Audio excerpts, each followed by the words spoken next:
Saya sudah menunggu momen ini dari bulan-bulan yang sebelumnya.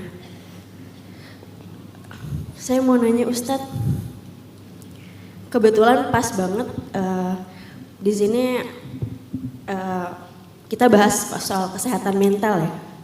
Karena kebetulan dari kecil saya sudah terganggu mentalnya.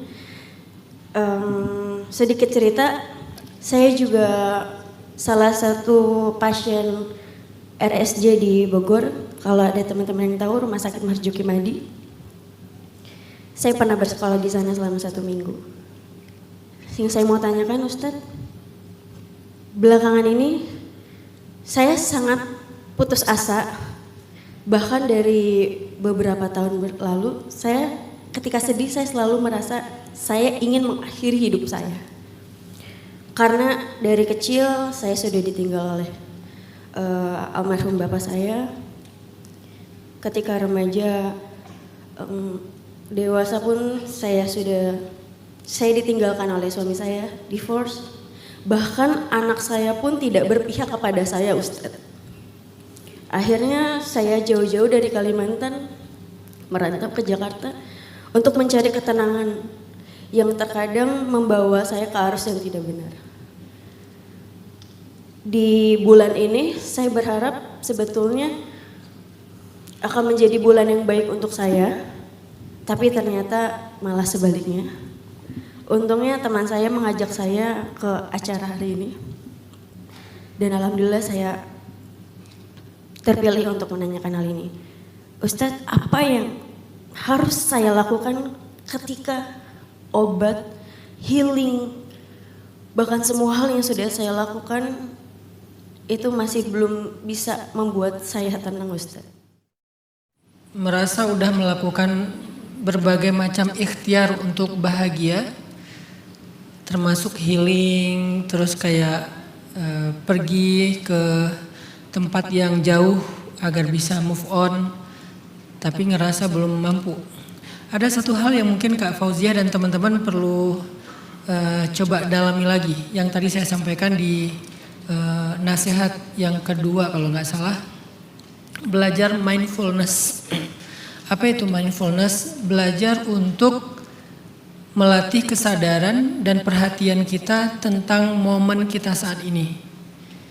Jadi apa yang kita sedang lakukan itu kita coba lebih mindful, kita sadari, kita rasakan, kita nikmatin tanpa judgement, tanpa harus menilai dan menghakimi.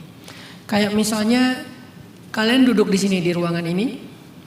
Kalau kalian duduk di ruangan ini, tapi pikiran kalian ada di luar, hati kalian dengan segala keluh kesah di luar, maka kalian gak akan pernah menikmati duduk kalian di dalam majelis ilmu. Itu arti mindfulness.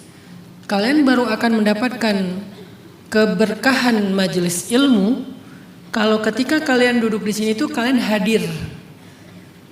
Karena mindful itu kan present ya, dia hadir kan. Hadir itu secara utuh gitu, pikirannya ya, perasaannya ya, jiwanya ya, fisiknya.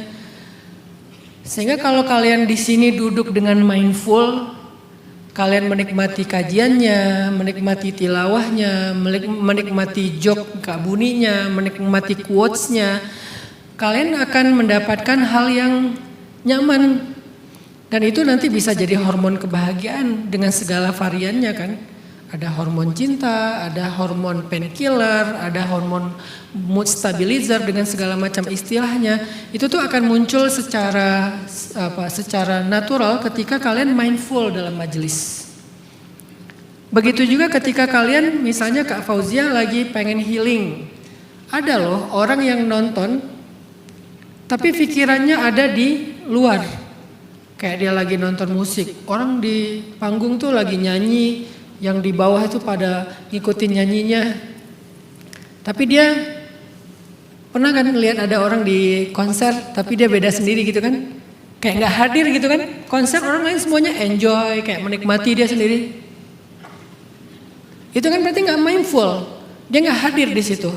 Ini contoh-contoh ringan ya. Atau kalian lagi nonton bola, kalian lagi nonton bola. Coba pernah gak lihat ada orang nonton bola, yang lain tuh wah dia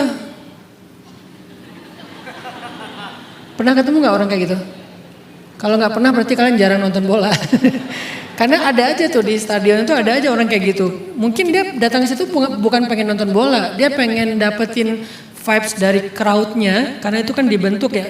Cuman terlalu kuat lelah batinnya, lelah mentalnya, lelah problem mentalnya terlalu kuat sehingga udah dibentuk oleh crowd, vibesnya pun dia nggak kebentuk, dia masih tetap asing di situ.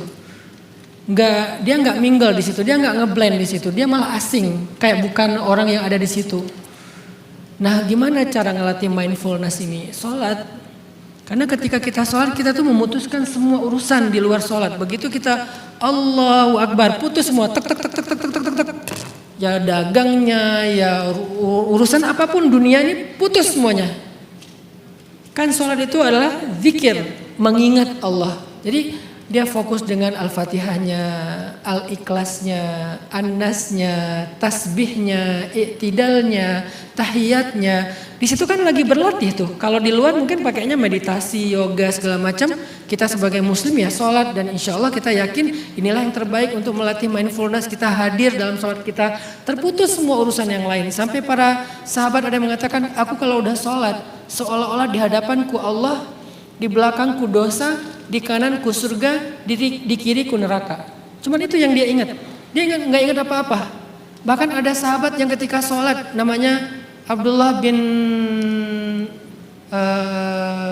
Zubair. Abdullah bin Zubair, kalau dia lagi sholat itu anak kecil loh, umur 7 tahun. Sholat duha di halaman rumahnya itu merpati hinggap di atas kepalanya. Dan dia nggak sadar. Merpati hinggap di atas kepalanya sampai banyak merpati di atas kepalanya, pundaknya. Saking lamanya dia berdiri sholat duha dengan tenang. Lalu setelah selesai sholat orang-orang mengatakan, Abdullah, gimana cara sholat khusyuk kayak kamu sampai merpati hinggap di atas kepala? Apa kata-kata Abdullah bin Zubair? Merpati yang mana? Dia nggak ngeh ada merpati di kepalanya. Kita jangankan merpati, nyamuk. Alhamdulillahirrahmanirrahim. Lalat. Apalagi sholat sebelah handphone, notifikasi. Gimana mau mindfulness coba? Sahabat itu sholat segitu mindfulnessnya. Kalau adiknya Abdullah bin Zubair lebih ekstrem lagi, Urwah bin Zubair, adiknya. Diamputasi kakinya dengan zikir. Dia nggak mau pakai bius, apalagi khamar, apalagi dipegangin sama laki-laki yang lain supaya nggak meronta-ronta. Kata dia, nggak usah pegangin saya, nggak usah kasih saya bius, nggak usah kasih saya khamar karena itu haram. Terus gimana cara kamu untuk menahan rasa sakit ya Urwah? Biarkan saya berzikir. Begitu dia udah berzikir la ilaha illallah, la ilaha illallah, dia hadir, dia khusyuk, dia mindful. Mulailah dokter mengiris kulitnya, lalu dagingnya. Lalu yang terakhir pakai gergaji itu untuk memotong tulangnya. Selesai dia diamputasi, pengobatannya ditutup luka pendarahannya dengan cara dia dimasukkan ke dalam minyak mendidih kakinya sampai dia pingsan. Dia sakit. Gimana nggak sakit dimasukin ke minyak mendidih ya? Tapi dia bisa menahan semua itu sampai pingsan. Kenapa? Mindful zikir. Nah jadi sholat, zikir, tilawah Al-Quran. Coba kalian saya tadi lagi baca artikel-artikel tentang mindful ibadah itu, saya coba latihan aja sambil dengerin Laura Kadang, saya buka tasbih saya lagi mindful sholawat. Coba mindful sholawat, menikmati sholawat, menikmati kalau kalian lagi baca Quran, nikmati baca Qurannya. Kalau kalian lagi zikir, nikmatin zikirnya. Itu tuh ngelatih mindful loh. Nanti prakteknya dalam kehidupan, apapun yang kalian lakukan itu kalian bisa enjoy. Apapun, termasuk yang sifatnya kayak kewajiban, kayak kerja, ngurus keluarga. Jadi kalian kayak misalnya Mbak Fauzia punya anak. Kalau diberikan izin oleh Allah semoga ketemu lagi dengan anaknya, ngurus anak itu mindful.